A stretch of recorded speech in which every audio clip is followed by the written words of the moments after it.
Good morning, everybody, and welcome to this webinar. My name is Mancini, and my colleague next to me is Salvatore Governani. Hello, everybody, and thank you for joining us. This is, as you know, the second of our three webinars on Italy's 2018 general election. We will now give you a 10-minute presentation. I would like to remind you that we will not be able to hear from you during the presentation, but we can read your questions and your requests for clarification. So if you have any, please write them down on your control panel and please send them to us. And we will be very happy to answer at the end of our presentation. For those who could not attend our first webinar, let me first very briefly introduce Telos. We are an independent professional consultancy based in Rome, Italy. Our original areas of expertise are lobbying and public affairs. Political analysis accounts for an increasing part of our job, driven by an increasing demand for insight on how political dynamics impact on key macroeconomic policy choices. Well, with just 2 days to go to elections, we would start by giving you our take on how the next parliament could look like. So we will first give a look at the latest available polls. Despite the ban on polls in the last 2 weeks of the campaign, clandestine polls are circulating in these days, and this is the picture they give in terms of popular vote. The center-right coalition should take between 35 and 38% of votes, with Forza Italia between 15 and 17%, Lega between 13 and 15%, and Fratelli d'Italia between 5 and 6%. The Five Star Movement is expected to be the single most voted party with around 26-29%. The center-left coalition altogether is expected to take between 24 and 27% of votes, with its leading party, PD, taking around 20-23%, and its main junior partner, the pro-EU list led by the former EU Commissioner Emma Bonino, More Europe, taking no more than 3-4%. The left-wing list, Liberi Uguali, which is running in competition with the center-left coalition, should take no more than 6 or 7% of votes.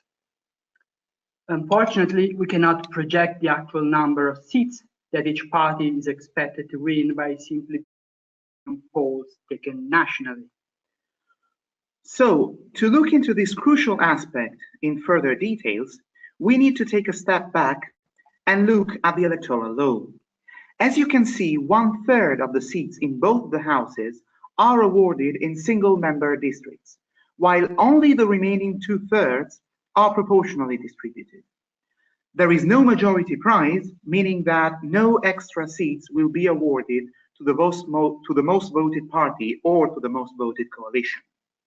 Therefore, the actual size of the political groups in both the houses will also and crucially depend on the outcome of winner-takes-all races.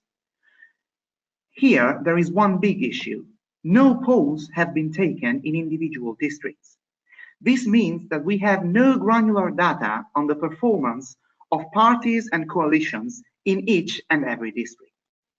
Instead, what we can show you is a projection of the outcome of every first-past-the-post race based on the recorded performance of each party in earlier elections in that particular district, adjusted to take into account the national trend described by opinion polls. Again, this is not a poll. What you are seeing now is a projection made by an analyst, Professor Vassallo. You can see in blue those districts where the center-right coalition is projected to win by a comfortable margin. Those where the center-left is in the lead are in red, while those where the Five Star Movement is projected to win are in yellow. Those in gray are simply too close to project. There is no big difference, as you can see in a second, between the lower house and the Senate, despite the differences in the size of districts. The center-right coalition is projected to win in more than 50% of districts.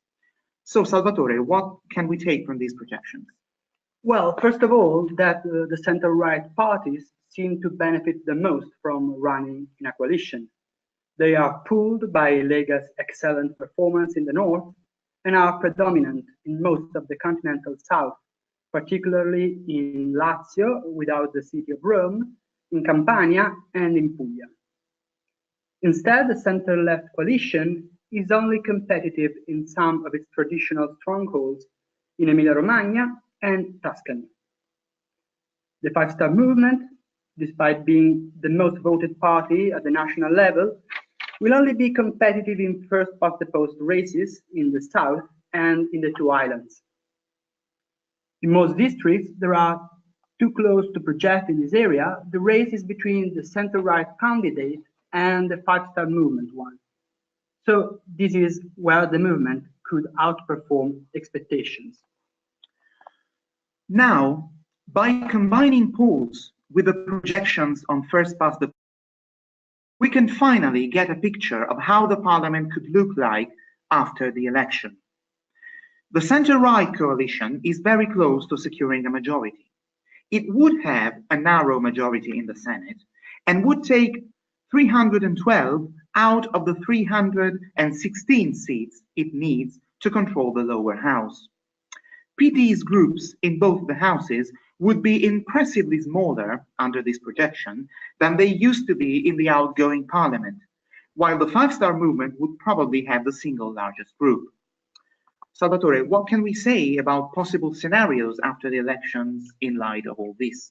Well, if the projections we have seen are accurate, the center-right coalition is likely to control the Senate by a narrow margin.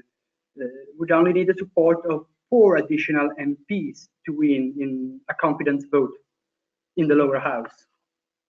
Based on precedent, Berlusconi could manage to find the support among MPs from PD centrist junior partners and even from a handful of Five Star Movement MPs.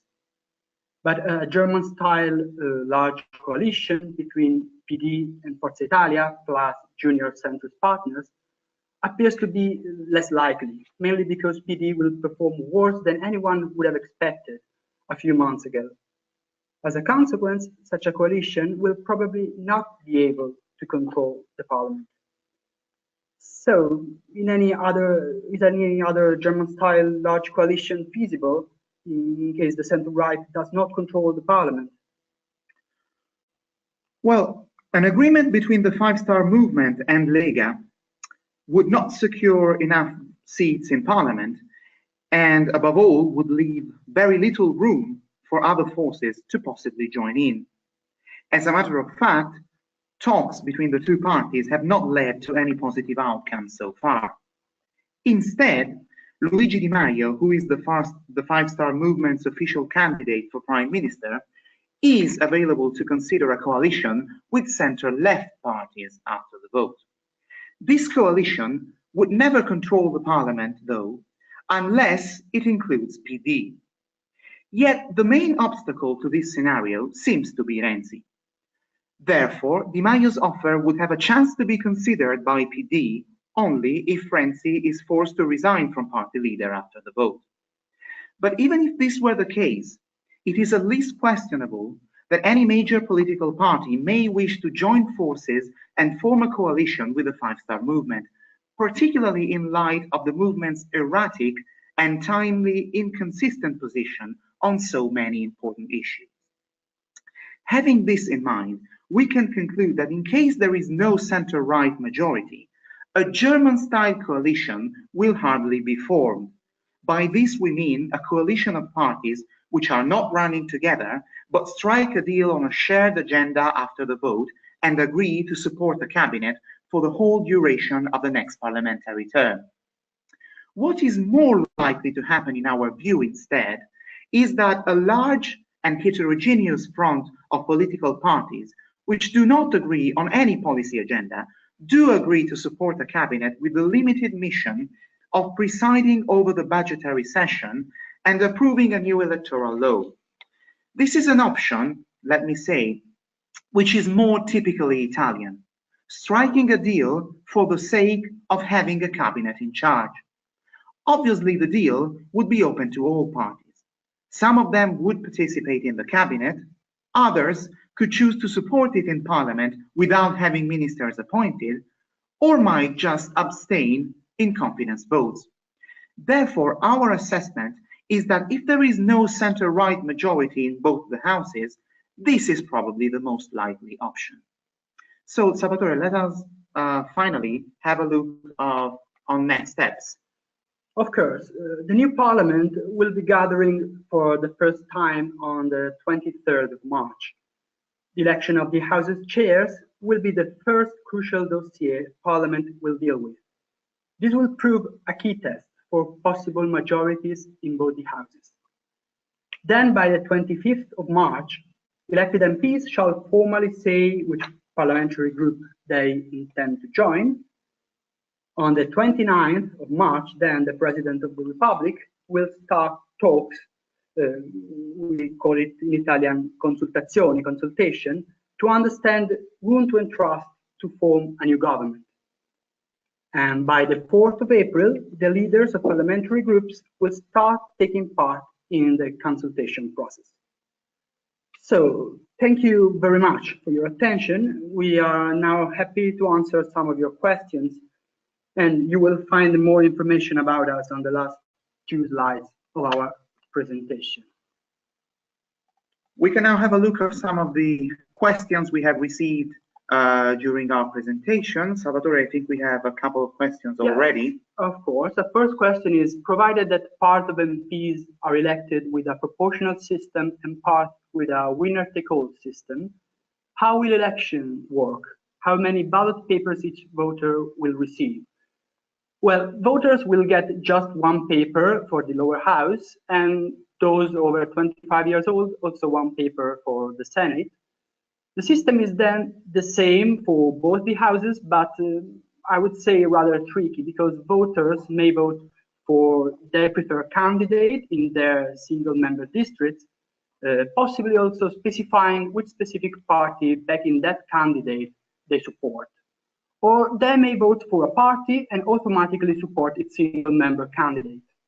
Split vote is not allowed, and this means that it will not be possible to vote for a specific candidate and for a party which does not support him or her, and the ballot paper would be voided in that case.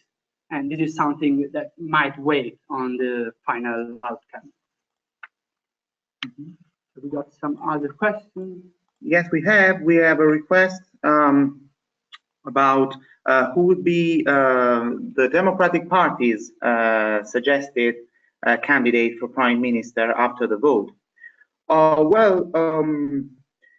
Our view is that in case the Democratic Party is actually in the position to suggest his own candidate for Prime Minister, at least at the beginning of the of President Mattarella's consultation, that would probably be the outgoing Prime Minister, Paolo Gentiloni. The question that I would pose myself is whether or not the Democratic Party will actually be in the position of suggesting the name of the next Prime Minister. Very honestly, my impression is that if there is no center-right majority in Parliament and a negotiation, a compromise is needed between different forces, my impression is that all the other parties, and especially those parties that have not been in power over the last years, will ask and, in my view, obtain that the next Prime Minister does not come from the ranks of the Democratic Party. Please recall that all the last 3 Prime Ministers we have had, all have come from PD, Enrico Letta, Matteo Renzi, and Paolo Gentiloni. In case of a large coalition, PD will probably be forced to accept a Prime Minister coming from the ranks of another party, or someone who is not a professional politician, is not enrolled in any party. I have seen that there is a further question, is Renzi out of the game? Well, by definition, a party leader cannot be said to be out of the game he is for sure taking part in the game. The point is that if the polls and the projections are more or less accurate, PD will have a very disappointing outcome.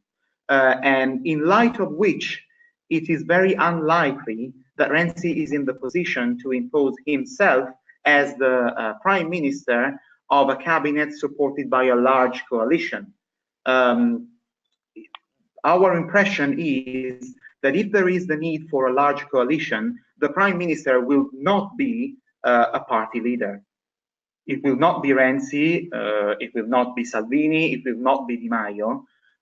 If there is the need for a large coalition, political parties will need to look at compromise solutions. And that, in our view, rules out the possibility of having a party leader appointed as prime minister. Have we got other questions, maybe? Yes, we got another question, which is, isn't the, any idea about the final turnout? Well, the relevance of political elections makes pollsters predict the turnout being considerably higher than at recent administrative elections, when in some cases some 50% of voters do attended the ballots. Still, abstentions might be the highest ever, with turnout around 70%. According to some recent studies on voters' behavior, only around 10% of undecided would not vote under any circumstances, while a vast majority would be made of extremely disappointed voters, which could change their mind eventually in the very last days. Of course, parties' abilities to attract at least part of these undecided or potential abstainers may have a decisive impact on the outcome of general elections.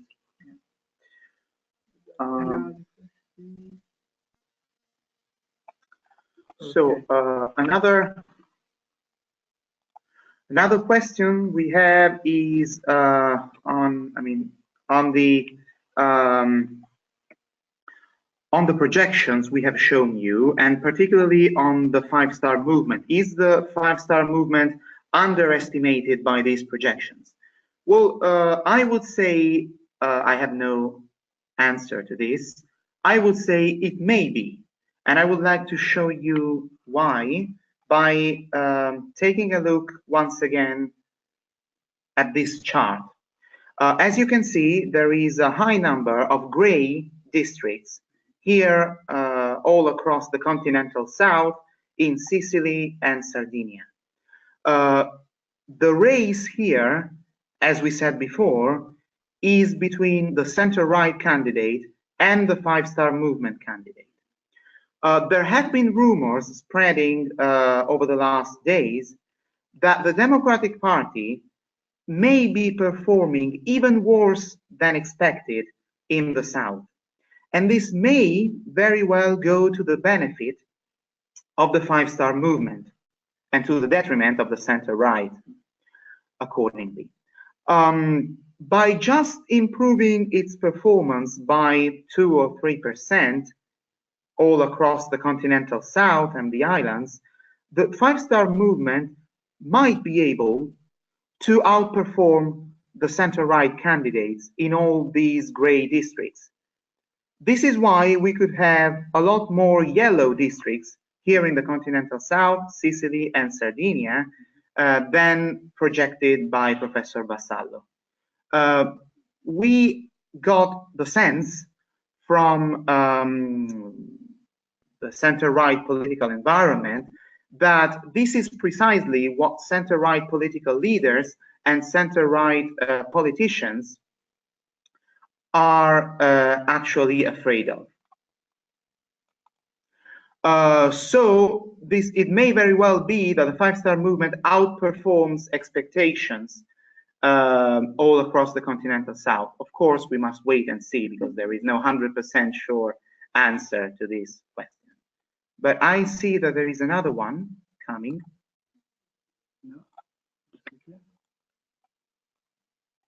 Is it true that if you don't fill the electoral card or you make mistakes, the vote goes automatically with the party with more votes? Salvatore, you Well, probably ask this no, one. if you don't fill the electoral law, it's a blank card and it does not account. And if you make mistakes, the card is voided. So you are basically not voting for anyone. So no, it's not automatically assigned to other list. Mhm. We probably have another one coming, yes. In case there is a cabinet supported by a very large front of political parties, how long would that cabinet last? And whether or not there may be an early election called in a few months' time or early next year. So in my view, this question brings us back to the last scenario we have analyzed, the fourth one, meaning not a German-style large coalition with a shared policy agenda, but a general agreement for the sake of having a government in place. This does not mean, this is a very important point to emphasize, this does not mean necessarily that we will have an early election called as soon as the electoral reform is passed by the parliament and as soon as the 2019 budget is adopted.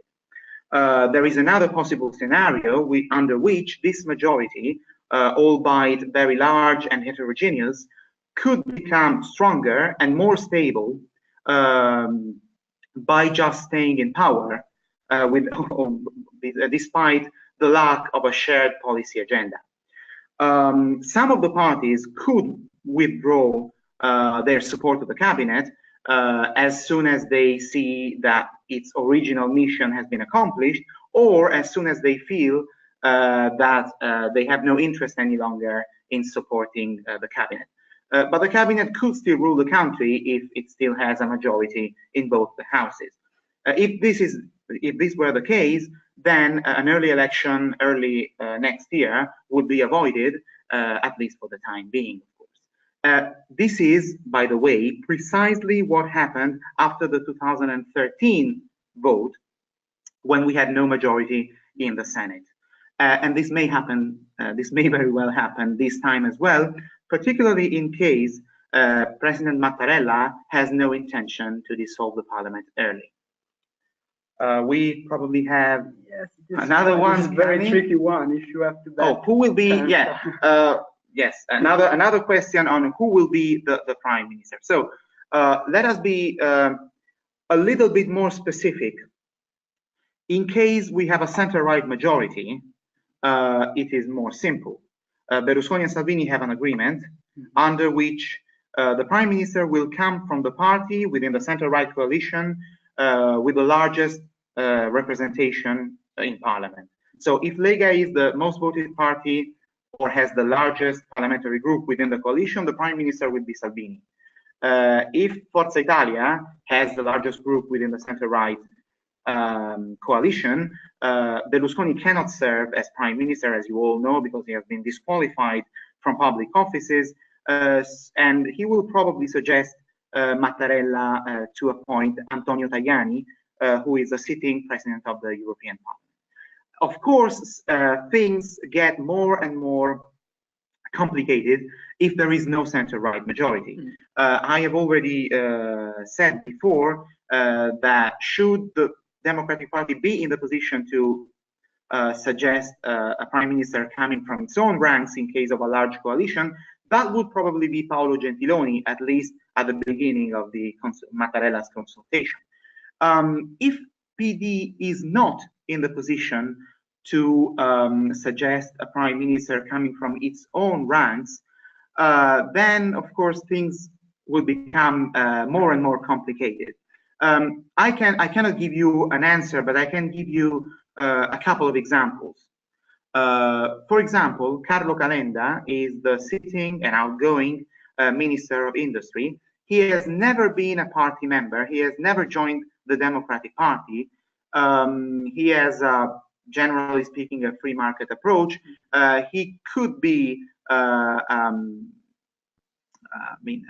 good option, an acceptable option at least, for both Berlusconi and Renzi, whereas it would not probably be a very good option for the five-star movement. Emma Bonino, who is a former, as you all know, a former European commissioner, she's now leading a small pro-EU political party running in a coalition with the Democratic Party. She could be acceptable for both Berlusconi and Renzi as well, in our view. She also has a reputation, well-deserved or not, for being not a member of the establishment. And this could lead the five-star movement to at least consider her as a good option in case of a large coalition. Another possible candidate for prime minister, who has not been mentioned for very good reasons at all by anyone in the last weeks, but still should be considered, in my view, is Mario Draghi, whose term in charge as president of the European Central Bank is close to its end. Of course, he would not be a good option for anti-Euro parties such as Lega, but it's really the kind of high-level technocratic figure outside the political environment on which a large number of parties could converge in the end, in case cross vetoes makes it impossible to find an agreement on a politician.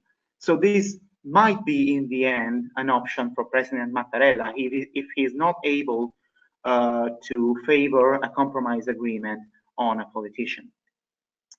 I think that's all. I will just check now and see if there is any further question. No, there isn't. In this case, I would thank you all very much for joining us today, and I would take this chance to remind you that we will hold our third webinar next Wednesday after the vote, the 7th of March at 3 p.m. UK time and 10 p.m. US Eastern time. Sorry, 10 a.m. 10 a.m. Sorry, I will repeat. 3 p.m. UK time, 10 a.m. US Eastern time, next Wednesday, the 7th of March. Thank you all very much. Arrivederci. Arrivederci. Thank you.